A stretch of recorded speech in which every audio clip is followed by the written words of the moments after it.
আপনারা দেখবেন বাবা, গীতায় লেখা আছে অন্ন হইতে জীবের উৎপত্তি, অন্ন মেঘ হইতে উৎপত্তি, মেঘযোগ্য হইতে উৎপত্তি, যোগ্য কর্ম হইতে উৎপত্তি, কর্মবেদ হইতে উৎপত্তি, আর বেদ পরম ব্রহ্ম থেকে উৎপত্তি হয়েছে। তাহলে আপনি আমি ছিলাম কোথায়? তাতে বলছে শূন্য মহাশূন্যে, যেখানে না ছিল আমার বাবা, না ছিল আমার মা, না ছিল আমার স্ত্রী, না ছিল আমার পুত্র, কেউ ছিল না আমার। আপনি আমি একা পরিভ্রমণ করছিলাম। যখন এলাম কি বলে ঈশ্বরের কৃপার বৃষ্টির দ্বারা এই জগতের মাটিতে নেমে এসেছিলাম আমরা। যদি বিশ্বাস না হয়, যখন বৃষ্টি হবে এক বোতল জল ধরে আপনি ঘরে করে রেখে দিন, 1 মাস 2 মাস 3 মাস পরে দেখবেন ওর মধ্যে পোকা জন্মেছে। কি করে এর পোকার মধ্যে? তাতে বলছে ওটা নিরাকারের জলের মধ্যে ছিল, যে পরিবেশ সৃষ্টি হলো আবার ওই পোকার সৃষ্টি হলো। ভেবে দেখুন। তাই ওই জল যখন মাটিতে পড়েছে, মাটি খেতে খাদ্য শস্যের দ্বারা আপনার আমার জন্ম হয়েছিল। এই যে 80 লক্ষ জমি ভেদ হচ্ছে, এই খাদ্য যখন পুরো পুরুষে খেয়েছে, এটা পুরুষের থেকে শুদ্ধ সত্তা হয়ে জন্মগ্রহণ করেছিলাম। যদি কোনো রমণীতে খেয়েছে, এটা রমণীর থেকে রজশক্তি হয়ে জন্মগ্রহণ করেছিলাম। এবার রজ আর বীর্যে সংমিশ্রিত হয়ে এত সুন্দর মনুষ্য জন্ম আপনি আমি পেয়েছি। বাদ দিন শাস্ত্র, বাদ দিন বহিরঙ্গ, এবার ভিতরে চলে আসুন। মায়েরা, আপনি আমি যে খাবার খাই, এই খাবার থেকে রস হয়, রস থেকে রক্ত হয়, রক্ত থেকে মেদ হয়, মেদ থেকে মাংস হয়, মাংস থেকে মজ্জা হয়, মজ্জা থেকে কৃষ্ণ প্রেম ভক্তি রসটা তৈরি হবে। এটাই রস হয়।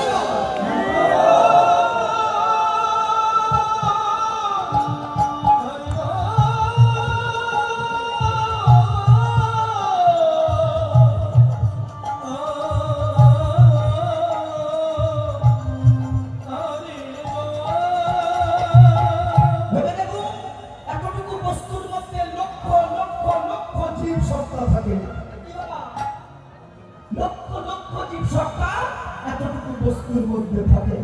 এই বস্তুর বাসস্থান কোথায়? শূন্য মহাশূন্যে। আমার দেব সেই শূন্য মহাশূন্য কোথায়? এই যে সহস্রদল পদ্ম, যেখানে আপনি আমি বিন্দু রূপে বিরাজ করছিলাম। কি গো, জগৎ এলাম কি করে? পুরুষ এবং প্রকৃতি উভয় মিলন, মিলন রূপে যোগ্য, যোগ্য রূপ কর্মের দ্বারা। যদি বলেন মিলনটাকে যোগ্যের সঙ্গে তুলনা করা হয়েছে, সত্যি বাবা, আপনি আমি যেভাবে কর্ম করি এটা পশু পাখিরাও করে। এই জায়গায় মানুষ আর পশু পাখির মধ্যে মিল আছে। আহার বিদ্যা বৈঠন, এটা যেমন মানুষের মধ্যে আছে, এটা পশু পাখির মধ্যে আছে। এই জন্য মানুষই যদি পশুর কর্ম করে, এ জগতে মানুষ তারে বলা যাবে না কোনোদিন। এই জন্য মানুষের ডেফিনেশন অনেক বড়। এই জন্য আপনি কি বলছেন জানেন?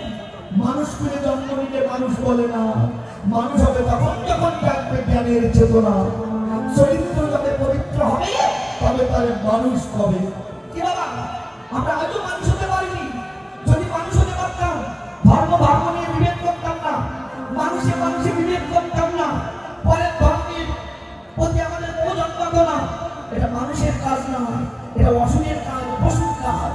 কি বাবা, ভেবে দেখুন, এটা মানুষের কাজ হতে পারে না।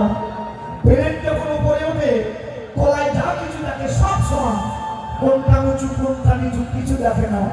তদ্রূপ মানুষ যখন সাধনার দ্বারা উঠতে ওঠে, কে হিন্দু, কে মুসলমান, কে খ্রিস্টান, কি বৌদ্ধ, কে জৈন, এই ভেদাভেদ তার মধ্যে আর থাকে না। সেভাবে আমি মানুষ, আর মানুষ ভজনই আমার একমাত্র কাজ। হৃদয় হরিবল হরিবল।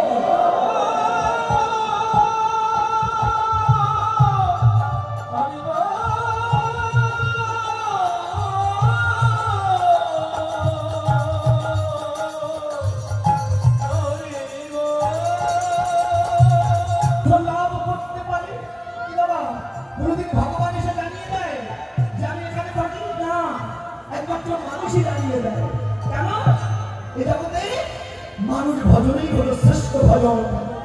মানুষ ভজন ব্যতীত কোনদিন কোনদিন উচ্চ আসন প্রাপ্তি হতে পারে না। এই জন্য বিবেকানন্দ বলেছিল, শোনো, যদি ক্ষমতা চাও মানুষের সেবা করে যাও। তোমাকে ক্ষমতার বসিয়ে দেবেন। আর যদি ভগবানকে পেতে চাও, এই মানুষ সাধনা করো। এই মানুষের মধ্যেই সেই মানুষটা লুকিয়ে আছে। কি বাবা ভেবে দেখুন, আমি কে? আমি তো আমাকেই চিনি না, তাহলে ভগবানকে পাবো কি করে? লালন ফকির একটা কথা বলেছে না, আমার বাড়ির পাশে আরসি নগর, সেটা এক পড়শি বসত করে, আমি একদিনও না দেখিলাম তারে।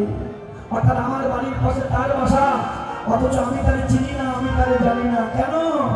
কারণ এই সংসার মায়ার বন্ধনে জীব এতটাই মত্ত থাকে যে জীব নিজের স্বরূপকে নিজে চিনতে পারে না। ভগবানকে সে চিনতে কি করে? এই জন্য আগে নিজেকে চিনতে হয়।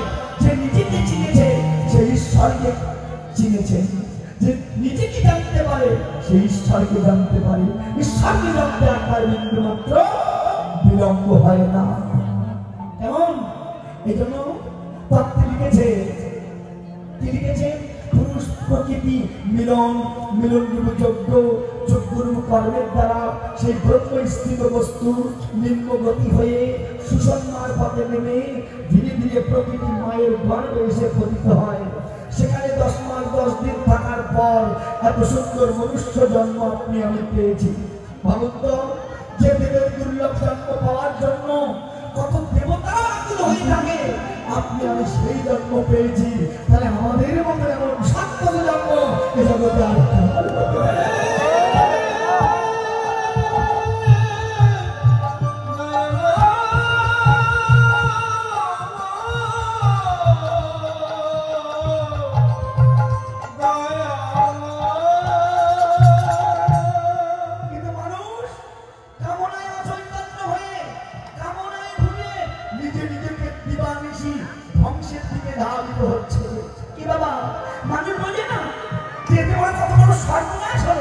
মানুষ উপলব্ধি করতে পারে না। এগুলো তত্ত্বে লিখেছি কি জানেন? দেহরক্ষার হেতু হলো সাধনার ভজন, তাতে যদি সংক্রমিত হয় বিন্দুর পতন, কেমন দেহরক্ষা হতে পারে?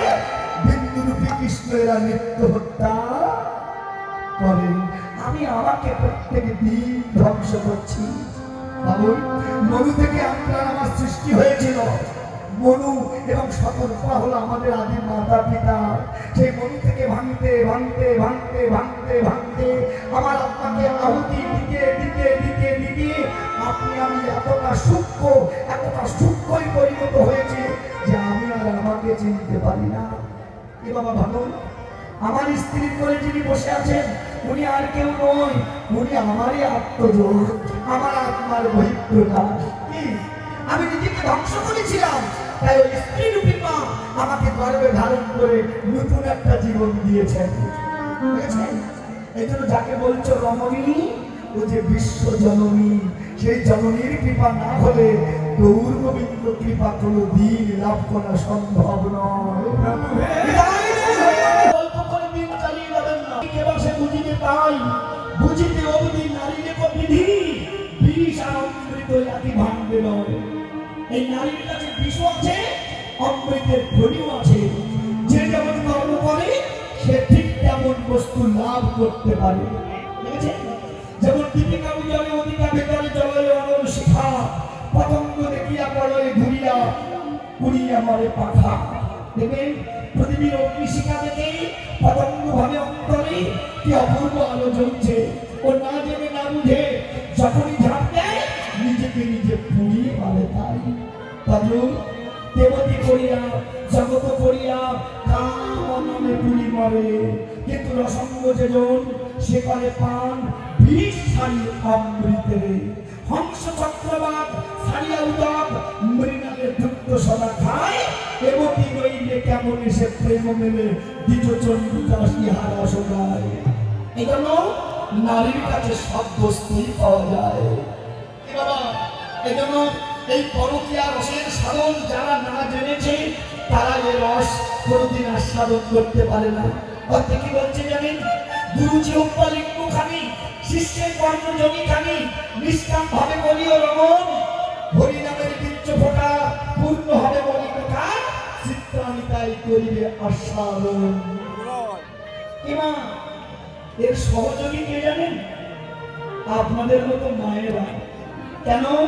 সাধনের সময় কোন নারী যদি পুরুষের কামনার সহযোগিতা না করে যদি মাতৃভাবে কৃষ্ণ ভজন করতে পারে, তার কৃষ্ণ ধরার হারাবার ভয় থাকে না। কথা কি বোঝা যায় আমার কথাগুলো? আমি জানি না বুঝতে পারছেন কিনা, কারণ বোঝা খুব কঠিন। কারণ যতদিন না পর্যন্ত মানুষ গুরু তত্ত্ব উপলব্ধি করতে না পারবে, ততদিন এই রসটা আস্বাদন করতেই পারবে না। মায়েরা, একটা কথা মন দিয়ে বলি, আপনারা শুনে যাবেন, এই সাধন মার্গে শাসনের ভার কিন্তু মায়েদের উপরই বর্তায়। এই শাসনের ভার মায়েদের উপরই বর্তায়। যে মা তার সন্তানকে সকাল সকাল শাসন করে, তার সন্তান কোনোদিন শয়তান হয় না। সাধন পতন ঠিক তেমন, এই শাসনের ভাগটা আপনাদের নিতে হবে।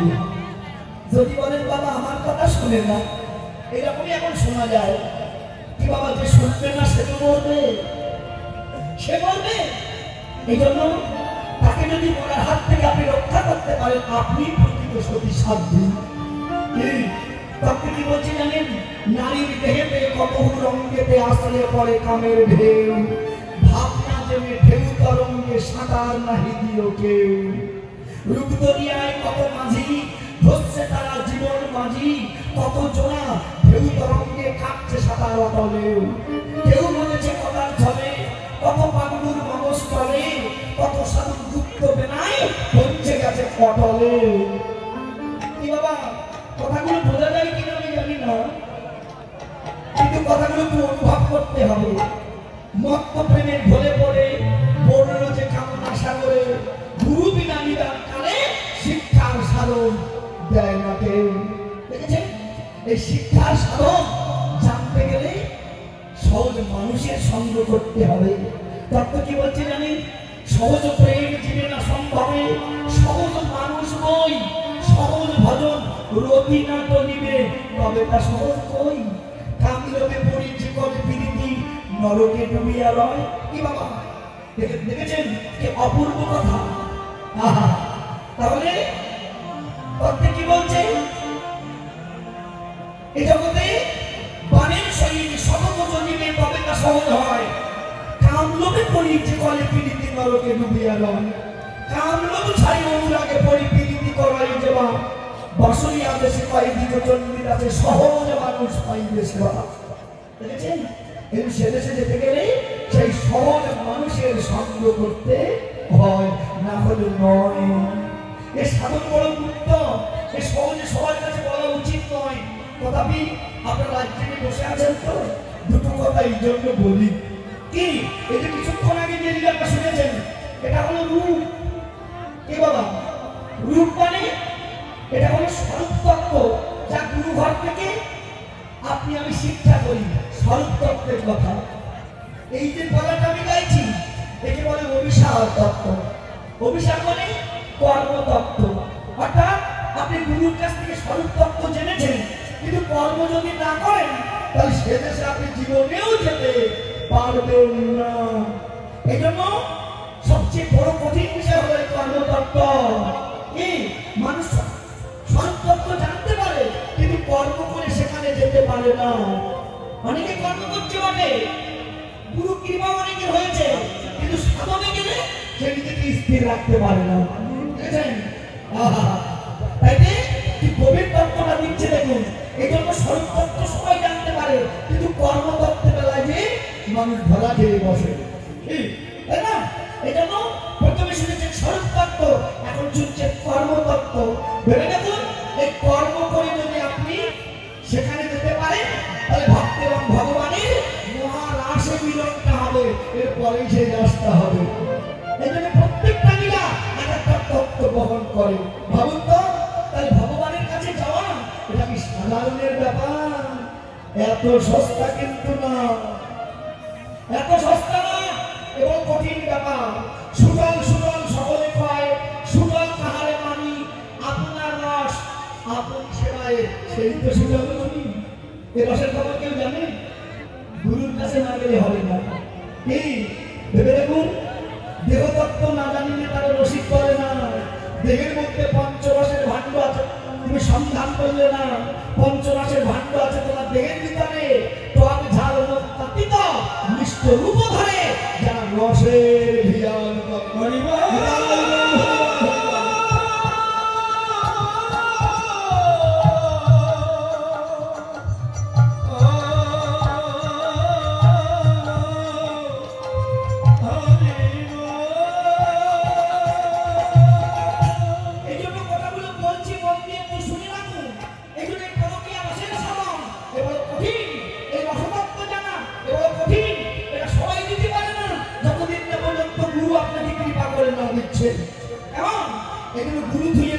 ভরে সেই জীবিত নরকেই বাজে। এই জন্য গুরুর আবশ্যকতা বেশি। তাহলে ভেবে দেখুন, সেখানে যেতে পারলে মহান আসে ভক্ত ভগবানের মিলন হবে, কিন্তু সেখানে যাওয়া এ বড় কঠিন ব্যাপার। ও মায়েরা, কথাগুলো মন দিয়ে। আচ্ছা মা, আপনাদের দিকে তাল গাছ আছে? খেজুর গাছ পাওয়া যায়? আখ পাওয়া যায়? আখ চিনেন? হ্যাঁ, কুষা যেটা বলে আপনাদের এদিকে। আচ্ছা, এতে কি পাওয়া যায় বলুন তো? এর থেকে কি হয়? রস পাওয়া যায়। আচ্ছা, রস থেকে কি হয় বলুন তো? গুড় হয়। আচ্ছা, গুড় থেকে কি হয়? মিশ্রি হয়। গুড় থেকে চিনি হয়। চিনি থেকে কি হয়? মিশ্রি হয়। আচ্ছা, মিশ্রি থেকে কি হয় বলতে পারবেন? সীতা মিশ্রি তৈরি হয়। আচ্ছা, রসের স্থায়িত্ব কত থাকে জানেন কি? রস কত সময় ভালো থাকে? একদিন, এর বেশি তো ভালো থাকে না, থাকে এরপর বিকার হয়, নষ্ট হয়। কিন্তু ওই রসটাকে জ্বালাবার পরে যখন গুণ হবে, ওর স্থায়িত্ব কাল বেড়ে যাবে, 1 মাস 2 মাস। কিন্তু গুড়িরও কিন্তু বিকার হবে। কিন্তু ওই গুড়টাকে ধ্যান করার পরে যখন চিনি হবে, ওর স্থায়িত্ব কাল আরো বেড়ে যাবে, 3 মাস 4 মাস। কিন্তু তথাপি চিনিরও বিকার আছে। এই চিনিটাকে ধ্যান করার পরে যখন মিশ্রিতে রূপান্তরিত হবে, এর স্থায়িত্ব কাল আরো বেড়ে যাবে। মিশ্রিরও বিকার আছে, কিন্তু এরপর ধ্যান করার পরে যখন সীতা মিশ্রি তৈরি হয়, ওলা তৈরি হয়, তখন কিন্তু ওটা নষ্ট সহজে হবে না। তদ্রূপ যা আছে বিশ্ব ব্রহ্মাণ্ডে তা আছে নিজ ভাণ্ডে। এ বাবা, ভেবে দেখুন, আপনি আমি যে খাবার খাই, এ থেকে রস হয়, রস থেকে রক্ত হয়, রক্ত থেকে মেদ হয়, মেদ থেকে মাংস হয়, মাংস থেকে মজ্জা হয়, মজ্জা থেকে কৃষ্ণ প্রেম ভক্তি রস তৈরি হয়। ভাবুন, এতটুকু বস্তু তৈরি হতে কত সময় লাগে, কিন্তু নষ্ট করতে বিন্দু মাত্র সময় লাগে না। তাহলে এখানে বস্তু ধরে রাখতে গেলে কি প্রয়োজন? সাধন জানতে হয়, কর্ম জানতে হবে। ভেবে দেখুন, এই তত্ত্ব না জানলে সে বস্তু কোনোদিন ধরে রাখা সম্ভব নয়। তাহলে কি করে সে বস্তু ধরে রাখা যায়? তত্ত্বে লিখেছেন, যেমন করে রস জ্বালিয়েছিলেন তেমন করে জ্বালান। আচ্ছা মা, প্রথম প্রথম যখন আপনার রসটা জ্বালান, আচ্ছা উঠলে পড়ে যায় না? যায়, পড়ে যায় তো। আচ্ছা, আপনারা কি করেন? আরো জোরে জ্বাল দেন? হ্যাঁ, কি করেন? খুব তো শিখে গেছে মশাই। কি রসটা যখন উঠলে যাচ্ছে, আস্তা কমিয়ে দেন, এতে করে রসটা ফিটিয়ে যাবে। যখন ফিটিয়ে গেল, আবার টানা জালে জাল দিন, আবার উঠলে যাচ্ছে, আবার আস্তা কমিয়ে দিন। এতে হবে কি? একবার টানা জালে, একবার নিভে যাবে, একবার টানা জালে, একবার নিভে যাবে। এভাবে জ্বালাতে থাকো।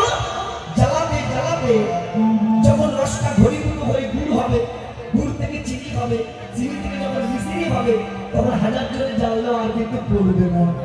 তদনুরূপ যা আছে বিশ্ব ব্রহ্মাণ্ডে তা আছে নিজ ভাণ্ডে। কিমা ভাবুন, প্রথম প্রথম কর্ম করবে, পড়ে যাওয়ার ভয় থাকবে, খবরদার ব্যাকুল হয়েও না। গীতায় বলছে, অভ্যাস যোগটা করে যাও, অভ্যাস করতে করতে তুমিও সেই স্তরে পৌঁছে যেতে পারবে।